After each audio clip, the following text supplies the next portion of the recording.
Le Bénin entre dans une nouvelle ère. Après près d'une décennie de réformes, de courage et de transformation, une question brûle toutes les lèvres. Qui prendra le relais? Le choix est fait.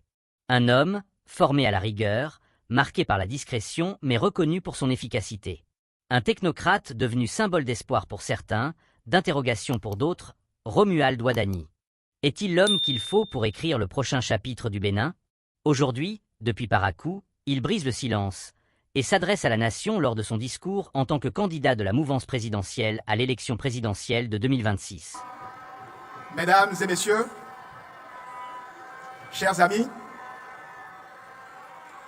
en m'adressant à vous, en cette circonstance si solennelle, je suis habité par une double émotion. Celle, bien entendu, liée à la solennité de cette investiture, qui est une cérémonie importante pour les partis, une cérémonie importante pour notre pays et sa démocratie, mais également une cérémonie importante pour le récipiendaire que je suis.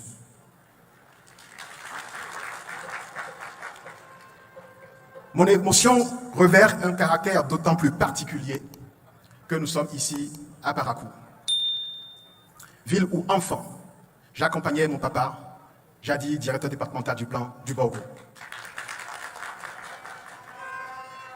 Les routes étaient longues, en mauvais état et bien souvent impraticables. Nous étions dans un véhicule dénommé communément 404 bâchés, véhicule qu'il fallait bien souvent pousser pour faire démarrer, et presque à chaque trajet, il fallait faire des arrêts pour changer des roues. Vous l'avez compris, j'étais bien souvent le compagnon de route de mon père. Vous devinez donc quelle a pu être mon émotion ce matin, faisant ce trajet seul. Faisant ce trajet dans cette ville, et très peu de gens le savent, dans cette ville qui m'a également vu grandir.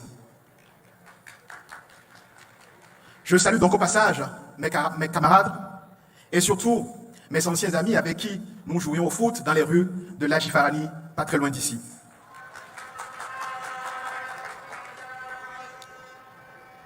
Au-delà de l'émotion, en faisant la route aujourd'hui, en voyant la cité des Koubourou transformée, je mesure le chemin parcouru par notre pays. Ces 10 dernières années, à la suite de l'œuvre des pères fondateurs et des différents chefs d'État qui se sont succédés de 1960 à 2016, grâce à la vision et au courage du chef de l'État, le président Patrice Talon, le Bénin, dans son ensemble, a amorcé une transformation qualitative qui touche l'ensemble de nos communes. C'est le signe que notre pays avance, et cela fait notre fierté. Mes chers amis, je veux à présent, au nom de Madame Mariam Tchabi Talata, épouse Zime Yerima, et à mon nom personnel, exprimer notre profonde gratitude aux 4 grandes formations politiques qui unissent leurs voix pour porter notre projet commun et qui nous font l'honneur de nous investir aujourd'hui. Renaissance nationale, Moël Bénin, le Bloc républicain, l'Union progressiste, le renouveau. Merci à leurs responsables, merci à leurs militants, merci à leurs sympathisants. Nous acceptons avec humilité et responsabilité ce choix. Nous vous promettons d'être dignes de cette confiance. Cette investiture n'est pas seulement celle d'un homme, d'une femme ou d'un clan politique. Elle est un moment qui appartient à toute la nation béninoise. Aujourd'hui, nous célébrons l'unité, l'engagement et l'espérance de tout un peuple. Mes chers amis, je voudrais saluer celles et ceux qui, avec votre soutien, nous honorent de leur confiance. Madame Claudine Prudencio, présidente de Renaissance nationale. Monsieur Jacques Ayadji, président de Moël Bénin. Merci à tous les deux. Merci pour votre engagement constant et merci d'avoir cru en ce rassemblement. Je voudrais saluer Monsieur le ministre d'État, Abdoulaye Biotchani, président du Bloc républicain. Monsieur le Président, vous êtes pour nous tous un modèle de rigueur, de sagesse et d'engagement politique exemplaire. En votre qualité d'ancien ministre de l'économie et des finances, mais également ancien directeur Afrique du Fonds monétaire international, vous avez toujours été pour moi un conseiller avisé et un soutien de tous les temps. Je tiens également à remercier tout particulièrement M. Joseph Djobenou, président de l'Union progressiste Le Renouveau. Président Djobenou, vous avez toujours su faire preuve d'un sens inégalé de l'intérêt général. Esprit lumineux, intellectuel généreux, mais également chanteur hors pair, vous incarnez pour nous tous le sens du dévouement au service de la nation et de la justice. Le sens du sacrifice et du renoncement personnel au profit de l'intérêt général. Votre contribution, et je veux le répéter ici, votre contribution restera gravée dans l'histoire du Bénin. Merci aux militants, aux sympathisants présents si nombreux à Parapou. Merci également à ceux qui nous suivent partout dans le Bénin et même hors du Bénin.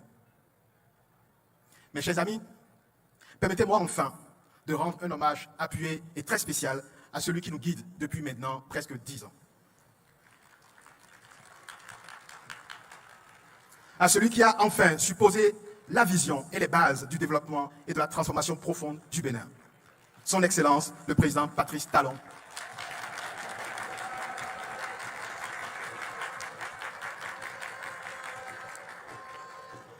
Monsieur le Président, vous avez transformé notre pays avec courage et détermination et avec beaucoup de résultats extraordinaires. Grâce à votre leadership et à votre vision, le Bénin a avancé plus qu'aucun autre pays d'Afrique sur ces 9 dernières années. Vous avez démontré au monde que nos pays, même dépourvus de ressources naturelles, étaient capables d'avancer, de se moderniser, de se développer, de se faire respecter. Vous avez réussi en si peu de temps 2 choses extraordinaires dans la vie des nations. Redonner à notre peuple la fierté. Démontrer que lorsque la vision, le leadership, le travail et les efforts sont réunis, rien n'est impossible. Je vous exprime ici ma profonde reconnaissance et mon total respect. Je fais la promesse d'être digne de cette confiance. Je vous prie, Monsieur le Président, de demeurer un guide et un phare pour nous tous qui prendront la relève. Dans cette aventure collective qui nous attend, j'ai l'honneur d'être accompagné de ma colistière, Madame Mariam Tchabi Talata, épouse Zimé Yerima, actuelle vice-présidente de la République. Première femme à occuper cette fonction, elle est une intellectuelle de haut niveau, une professeure respectée, une militante de l'éducation et des droits. Sa présence à mes côtés est le symbole de l'égalité, de l'ouverture, de la confiance que nous voulons donner à toutes les Béninoises et à tous les Béninois. C'est aussi le symbole de la symbiose et du lien indéfectible entre les générations, atout nécessaire pour bâtir une nation unie. Chers amis, depuis près de 10 ans, notre pays a connu des transformations profondes. Nous avons consolidé notre démocratie, renforcé nos institutions, nos finances publiques sont assainies, notre économie affiche une croissance qui place notre pays dans les plus performants en Afrique. Mais nous sommes conscients que le chemin vers notre idéal reste long. Je ne suis pas ici aujourd'hui pour présenter un programme détaillé, ce moment viendra. Je suis ici pour partager avec vous 2 convictions fortes. La première, c'est que la vision demeure claire et que les défis auxquels nous aurons à faire face les années à venir, ces défis sont connus. Le chemin est certes long, mais les étapes les plus difficiles ont été déjà franchies ces 9 dernières années. La chance de notre pays, c'est que pendant les périodes les plus difficiles, quand le monde et la région ont traversé des crises, nous avons su faire les efforts nécessaires, faire les sacrifices nécessaires qui nous rendent aujourd'hui résilients et prêts pour affronter ces défis. Par ailleurs, les axes de résolution de ces défis sont identifiés, connus, étudiés et planifiés. La seconde conviction est que dans un monde instable, dans une sous-région en crise, notre plus grande force, c'est notre unité nationale.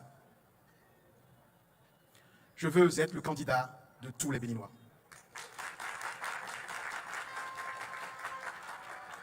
Notre force sur le chemin du développement, c'est l'unité nationale.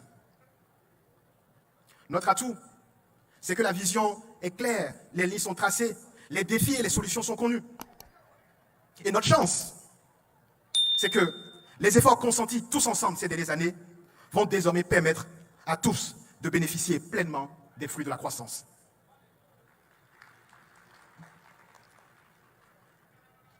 Chers amis, chers invités, je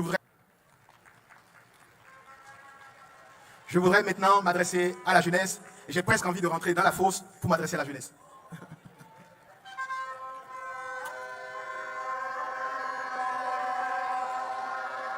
Jeunes du Bénin, ayez confiance. Jeunes du Bénin, ayez confiance. Près de 70% de nos compatriotes ont moins de 25 ans. Un Béninois sur deux a moins de 18 ans. Le Bénin est l'un des pays les plus jeunes au monde. Il est donc clair que l'avenir appartient à la jeunesse. Il est donc clair que notre avenir se jouera dans nos écoles, dans nos universités. Il est clair que notre avenir est dans la main de ces jeunes créateurs, artistes, entrepreneurs. Je pense à ces jeunes qui innovent tous les jours, que ce soit dans l'agriculture, dans la culture, dans le numérique. Je pense aux étudiants qui rêvent de rester chez eux et de réussir chez eux. Je pense à ces jeunes qui veulent participer pleinement à la transformation de notre pays. La jeunesse est notre richesse, elle est notre force, elle est notre avenir. La jeunesse est notre richesse, elle est notre force, elle est notre avenir.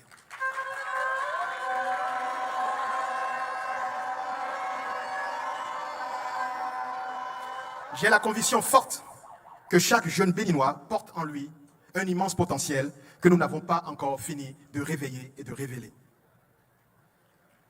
Mon ambition est donc claire. Transformer l'énergie de chaque jeune en opportunité.